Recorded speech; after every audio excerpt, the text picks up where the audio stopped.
In 1981, 5 teenagers went camping in the remote forests of northern Ontario. When search teams found them 3 days later, they were unconscious, unharmed, and each one had been living completely different lives. Same forest, same time. But Sarah had been trapped in a cave for weeks, while Mark had been rescued by a family that didn't exist. The impossible part? They all had physical evidence of their parallel experiences. Before we dive into this story, make sure to hit that subscribe button, because what I'm about to tell you will show you just how fragile time and reality really are. This isn't just a camping story. This is the story of the moment when the universe itself cracked open. May 17th, 1981. Sunday morning.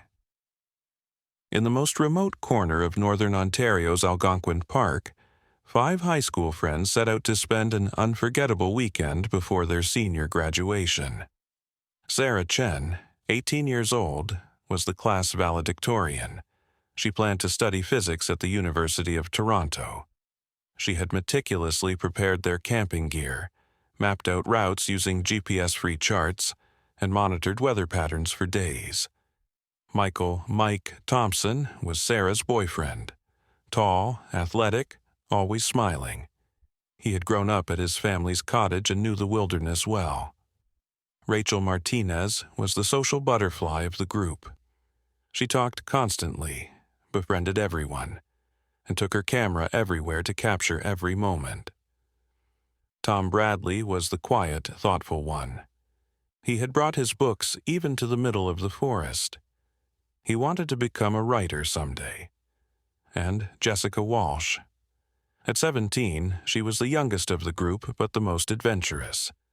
She had no fear of heights and wasn't afraid of anything. The 5 friends left early that morning in Mike's blue pickup truck. Music playing, laughing, planning their futures. None of them knew that after that weekend, their lives would never be the same again.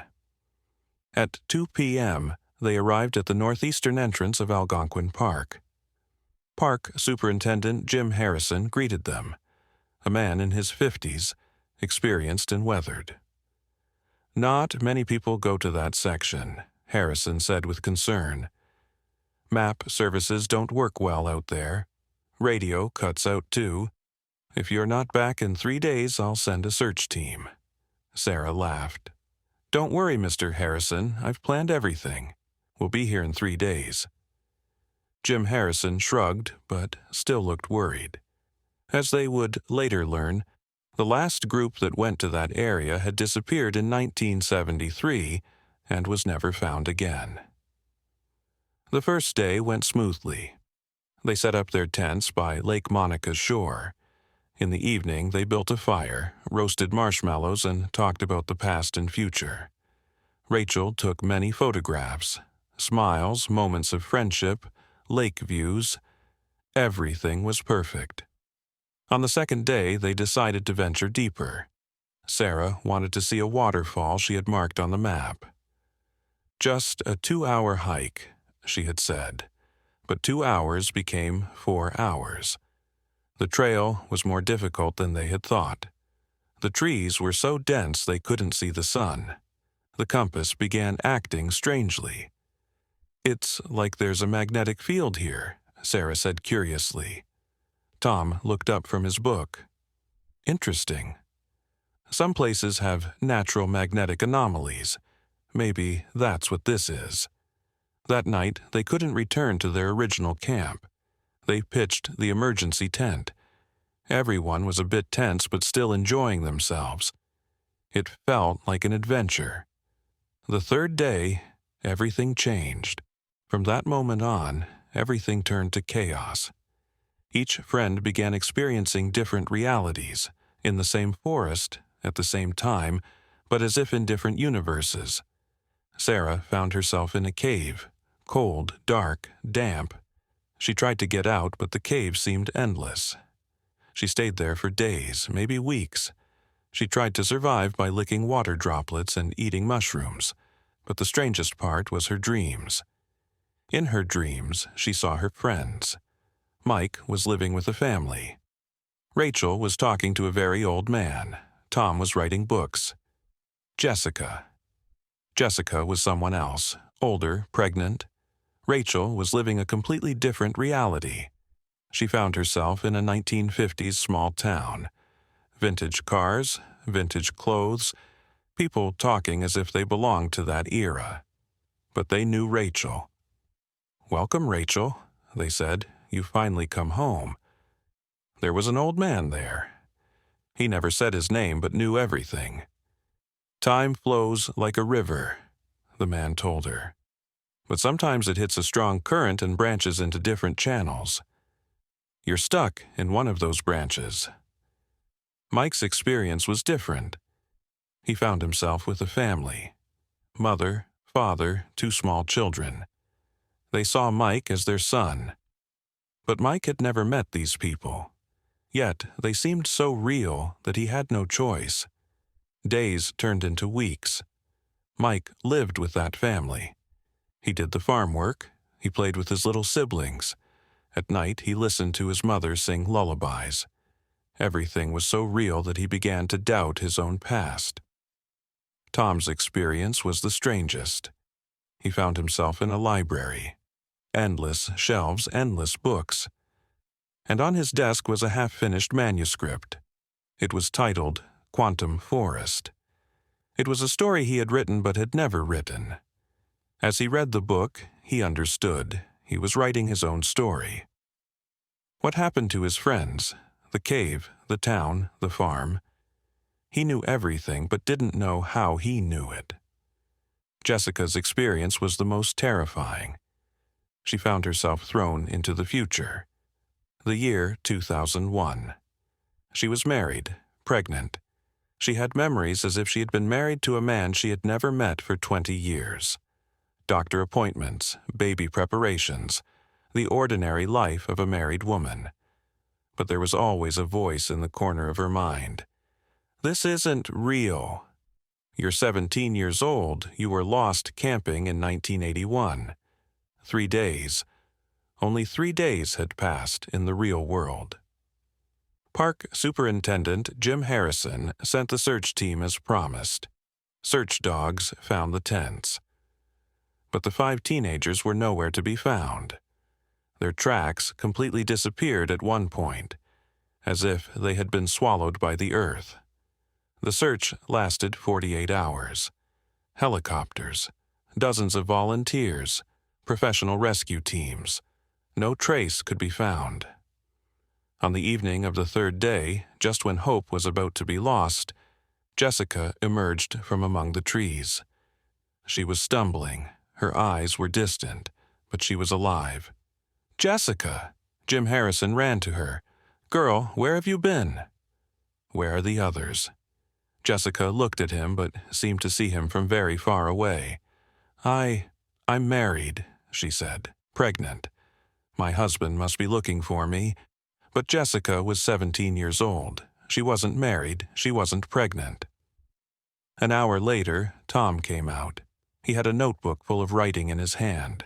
Stories, poems, characters that he must have written for hours. But 3 days ago, that notebook was empty. "Tom, what did you write?" the paramedic asked. "Our story," Tom said with distant eyes. "The story we haven't lived yet." When Sarah emerged from the cave, she had traces of months-long survival on her. Her nails were broken, her hair disheveled, her skin pale. She showed signs of dehydration, but she had only been missing for 3 days.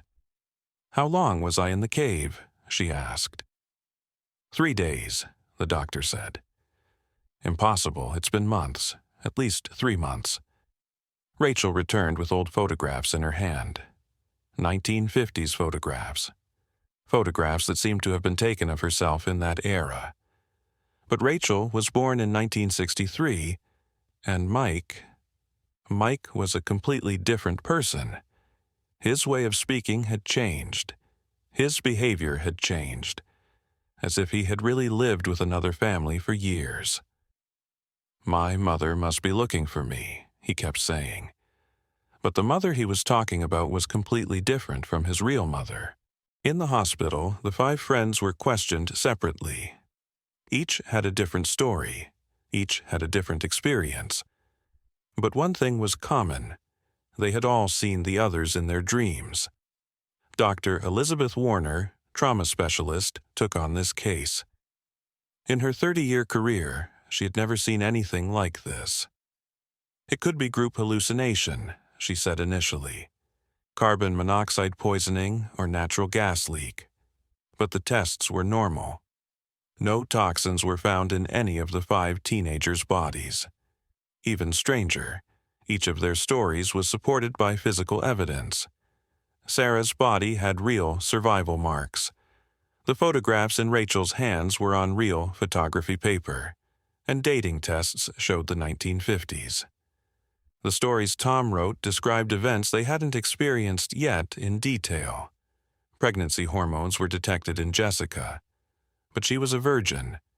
She had never had sexual intercourse. Mike's DNA had genetic markers, as if he had really lived a different diet and lifestyle for a long time. "This isn't possible, Doctor," Warner said, "but the evidence we have is very clear." When the case leaked to the media, it attracted worldwide attention. Quantum physicists, paranormal researchers, psychiatrists flocked to Toronto. Dr. Michael Chen, quantum physicist from Stanford, not related to Sarah's family, came to examine the case. "In quantum mechanics, there's something called the many worlds theory," he explained. "According to the theory, every time we make a decision, the universe splits in 2. In one universe, we live one option, in the other, another option. So, what these teenagers experienced. If the theories are correct, they somehow gained access to these parallel universes, and each of them had experiences from different parallel universes. But how? Dr. Chen had a theory. There are places, geographical anomalies, places where magnetic fields are strong. Maybe in such places the barriers between parallel universes weaken, and these teenagers got caught in the middle when that barrier cracked." 2 weeks later, a scientific team returned to Algonquin Park. Dr. Chen, Dr. Warner, Park Superintendent Jim Harrison, and various specialists. Finding where the 5 teenagers had camped was easy, because that area was still abnormal. The compass didn't work, GPS signal was cut off, radio was static, and strangest of all, the trees seemed to be constantly moving. "I'm measuring magnetic fields, Doctor," Chen said. 50 times the normal level. This field is almost like a magnet. But it wasn't just magnetism. Time was also flowing differently. The chronometers in the team were running at different speeds, and most surprisingly, they were finding strange objects among the trees. A newspaper from the 1950s. A cell phone from 2001. Technologies not yet invented.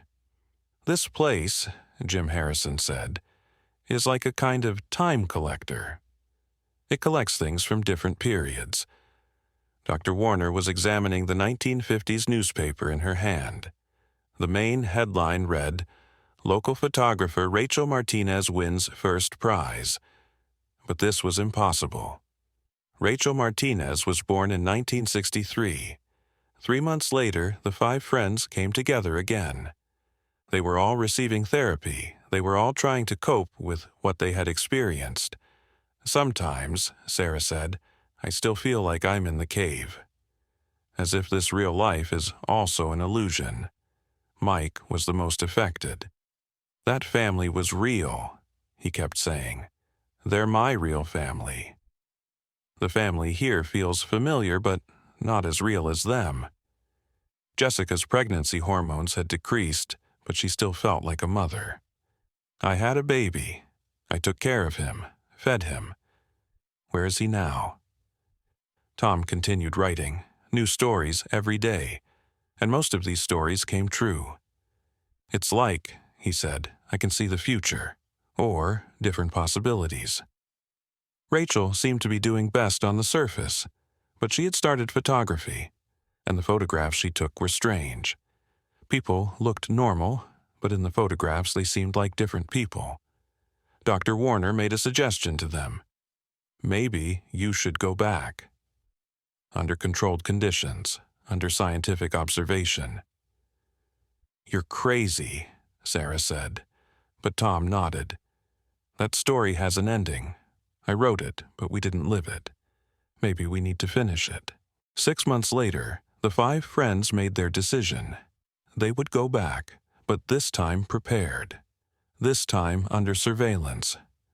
Dr. Chen had assembled a large team, cameras, sensors, radios, GPS trackers, every safety precaution. November 17, 1981.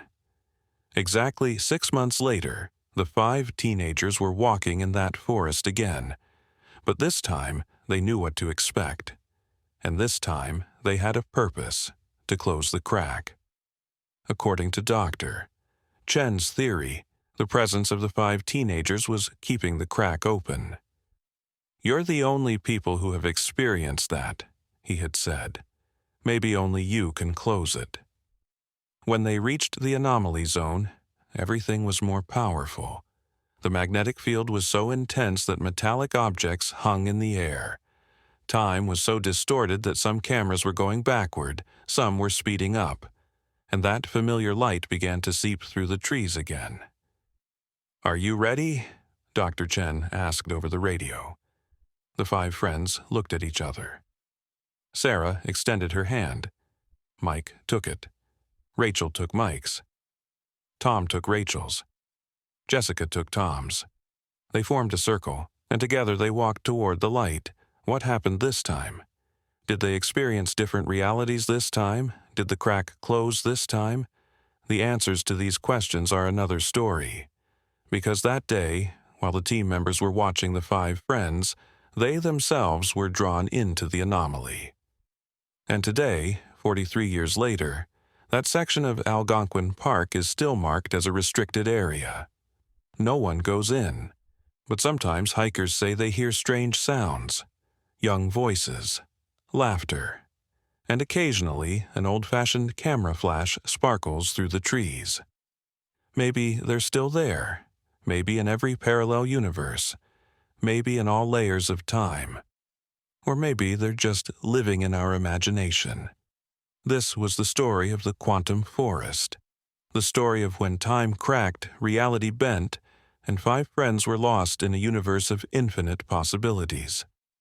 If you enjoyed these kinds of mysterious stories, don't forget to subscribe and turn on notifications, because we have many more stories where time is lost and reality bends. And who knows, maybe one day you'll find your own quantum forest.